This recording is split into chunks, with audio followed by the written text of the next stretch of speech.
இங்க பாரு, இனிமே பூனை மாதிரி கத்துன அம்பிடுதான். அப்ப புலி மாதிரி கத்தட்டா?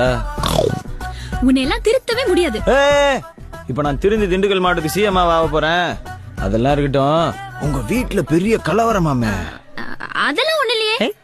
உங்க அப்பன் துப்பாக்கி எவனோ தூக்கிட்டானா? ஐயோ, உனக்கும் தெரிஞ்சு போச்சா? வீட்ல இருந்த துப்பாக்கிய எவனோ தூக்கிட்டு போயிட்டான். எங்க அப்பா பயங்கர டென்ஷன்ல இருக்காரு.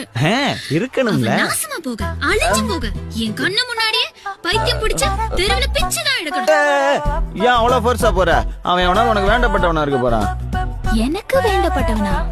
யாரு? நான் தான். இந்த பிச்சைக்காரன தொல்லை வேற. பேபிமா, சரி, யாராவது பார்த்தா தப்பா பேசுவாங்க. ஒரு கூல் ட்ரிங்க்ஸ் வாங்கி கொடு, குடிச்சுக்கிட்டே பேசுவான்.